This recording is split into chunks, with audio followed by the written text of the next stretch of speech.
নমস্কার, বাংলা টক ইউটিউব চ্যানেলে আপনাদেরকে স্বাগত। প্রতিদিনকার মতন আজকেও আপনাদের সামনে আমি একটি বিষয় নিয়ে উপস্থাপিত হয়েছি। মূল বিষয়ে যাওয়ার আগে রোজকার মতন একই আবেদন আপনাদের কাছে, আপনারা আমার এই চ্যানেলটিকে সাবস্ক্রাইব করুন, ভিডিওর মতামত কমেন্ট বক্সে লিখে জানান ভিডিও সম্পর্কে। আপনারা সমস্ত বিষয়গুলো নিয়ে যে বিষয়গুলো আমি উপস্থাপিত করছি আপনাদের সামনে, আমার যে মতামত, সেই মতামতের সঙ্গে একমত নাও হতে পারেন। আপনারা আপনাদের নিজস্ব মতামত জানান, লাইক করুন, শেয়ার করুন আপনার নিকট আত্মীয়দের কাছে, বন্ধুবান্ধব পরিজনদের কাছে। এই আবেদন রেখে আমি আমার আজকের প্রসঙ্গে ঢুকছি। দেখুন, আজকে যে প্রসঙ্গটা আমি নিয়েছি বেছে, সেটা একটু হালকা বিষয়ে মনে হলেও আদতে জিনিসটা অতটাও হালকা না। বিষয়টা হচ্ছে ফুটবল। দেশের আমাদের football team, India football team, গত 18 তারিখে মালয়েশিয়ার সঙ্গে একটি ফ্রেন্ডলি ম্যাচ খেললো এবং সেখানে তারা খেলাটি অমীমাংসিতভাবে শেষ করলো। দেখুন, আমরা ভারতীয় দল কলকাতা পশ্চিমবঙ্গবাসী ফুটবলের একটা উন্মাদনা সারা বছর আমাদের থাকে, 3 বড় ক্লাবের সৌজন্যে। এটা আজন্মকাল থেকে। একটা সময় ভারতীয় ফুটবল দল গঠন হতো, সেইখানে এই কলকাতার 3টি দল থেকে 25 জনের যদি গোটা টিমটা হতো, স্কোয়াডটা, তাহলে অন্তত 17 জন 18 জন থাকতো। আজকের ছবিটা ধীরে ধীরে পাল্টেছে। আগে ফুটবলের যে চেহারা ছিল, যে মান ছিল, তার থেকেও খেলা বদলেছে। কিন্তু যদি আমরা আমাদের বিগত দিনে ভারতীয় দলের সাফল্যর সঙ্গে শেষ 10-12 বছর 15 বছরের সাফল্য তুলনা করি, দেখব আমাদের মান, খেলার মান আন্তর্জাতিক পর্যায়ে নিম্নগামী হয়েছে। সেটা দেশের হয়ে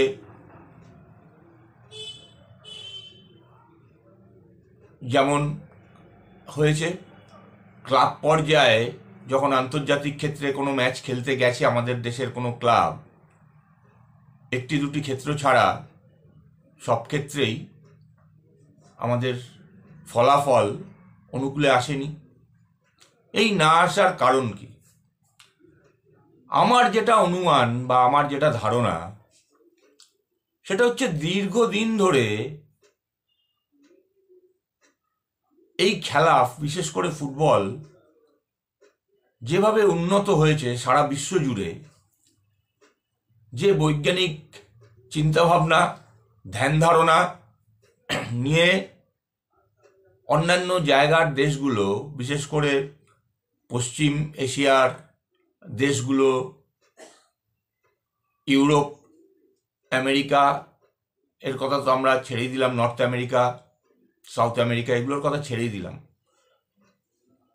পশ্চিম এশিয়ার দেশগুলো যেরকমভাবে তাদের ফুটবলকে প্রাধান্য দিয়ে পরিকল্পনা মাফিক এগিয়েছে, আমরা সেরকমভাবে করতে পারিনি, অথচ আমাদের সুযোগ ছিল।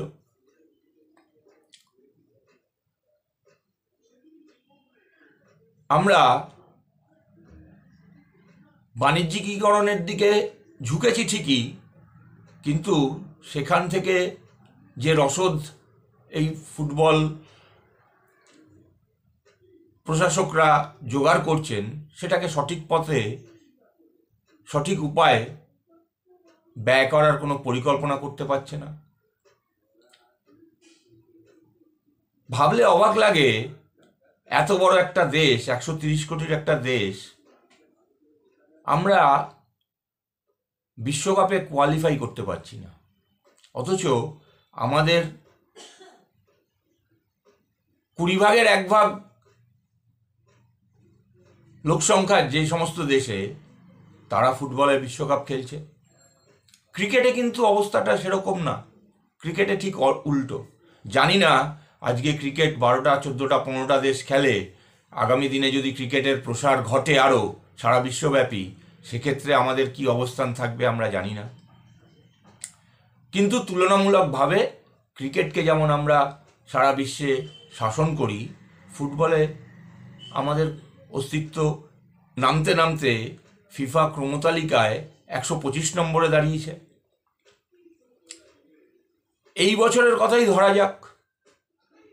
এই বছর ভারতীয় ফুটবল দল 11টা ইন্টারন্যাশনাল ম্যাচ খেলল।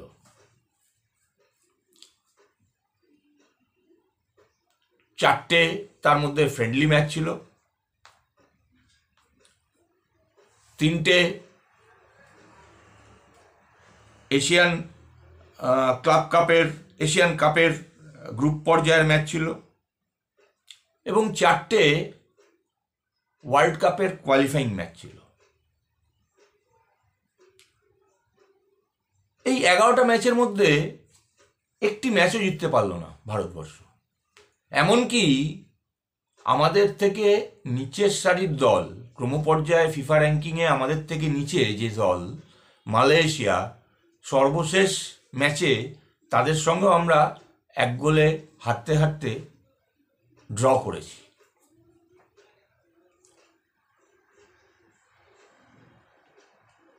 বাধাটা কোথায়? বাধাটা আসল পরিকল্পনার সঠিক নির্ধারণ করা এবং সেটাকে রূপায়ণ করা, বাস্তবায়ন করা। আজকে দেখুন, ভারতের দলের যদি চেহারাটা দেখি, বাইচুং ভুটিয়া স্ট্রাইকারে খেলে গেছে, সুনামের সঙ্গে খেলেছে। পরবর্তী সময়ে সুনীল ছেত্রী 12 বছর 14 বছর ধরে কন্টিনিউ খেলে গেল। 37-38 বছর বয়সে যখন সুনীল ছেত্রী রিটায়ার করার পরে তারপরে গোটা 4টে ম্যাচ খেলা হয়ে গেল। সুনীল ছেত্রীর পরবর্তী স্ট্রাইকার যে আমাকে ম্যাচ জেতাবে, গোল করবে, সেই লোকটিকে আমরা খুঁজে পেলাম না এখনো। পাবো কি করে? তৈরি করেছি, কি করে হবে তৈরি? আমাদের দেশের ফুটবল টিমের পরিকল্পনা রূপায়ণ করা এবং বাস্তবায়ন করার জন্য আমরা বিদেশি কোচকে রাখি, কিন্তু পরিকল্পনা করার জন্য স্পোর্টিং ডাইরেক্টর রাখি না।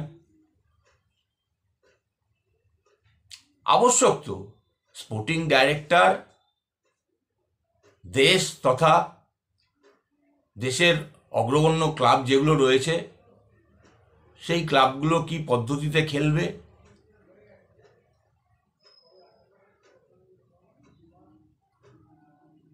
কি খেলায় খেলবে, কোথায় খেলবে কে, ইত্যাদি নির্ধারণ করে।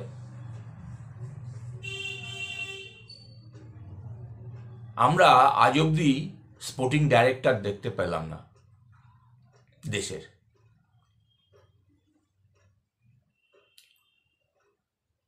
আচ্ছা, এই যে বললাম সুনীল ছেত্রীর পরবর্তী সময় স্ট্রাইকারে খেলার মতন দেশের হয়ে কাউকে সেরমভাবে পাওয়া যাচ্ছে না, আমরা দেখছি না। এর কারণটা কি? আমাদের দেশের সবথেকে elite league ISL, Indian super league, AIFF নিয়ম করলেন যে এখানে 6 জন প্লেয়ারকে রেজিস্ট্রেশন করানো যাবে এবং যে কোনো সময় মাঠে 4 জন বিদেশি প্লেয়ারকে রাখা যাবে। কিন্তু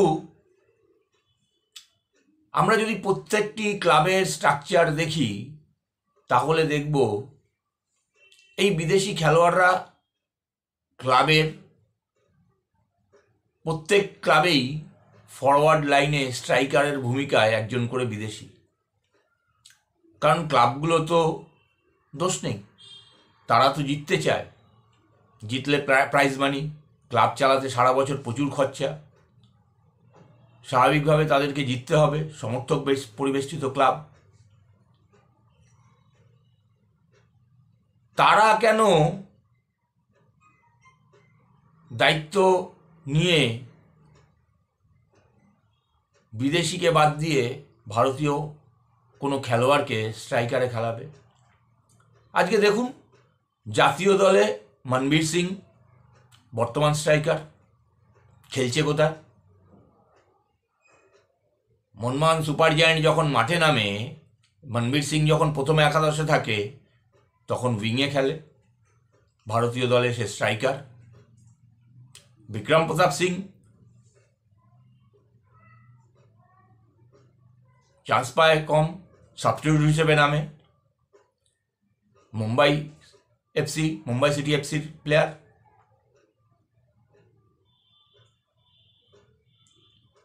এই রকম পরিকল্পনাহীন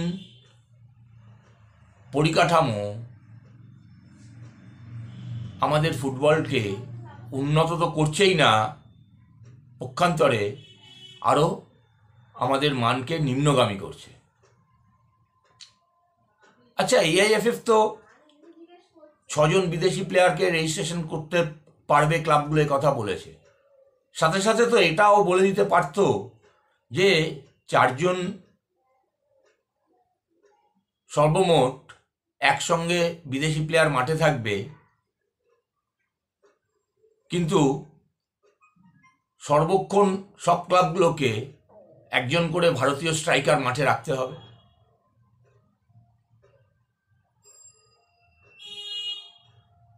এই নিয়মটাও তো লাগু করতে পারত।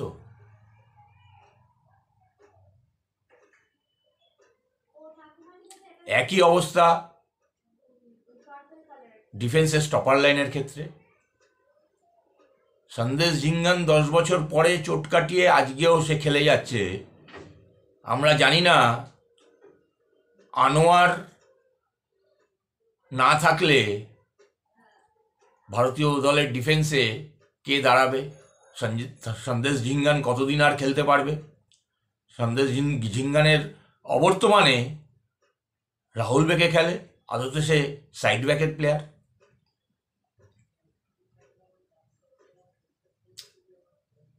মাঝ মাঠে আমাদের প্রচুর খেলোয়াড় রয়েছে, কারণ ক্লাবগুলোর মাঝমাঠ যদি দেখেন, সব ক্লাবের মাঝমাঠেই মোটামুটি তুলনামূলক ভালো ভালো ভারতীয় প্লেয়াররা খেলার সুযোগ পায়, উইংয়ে খেলার সুযোগ পায়।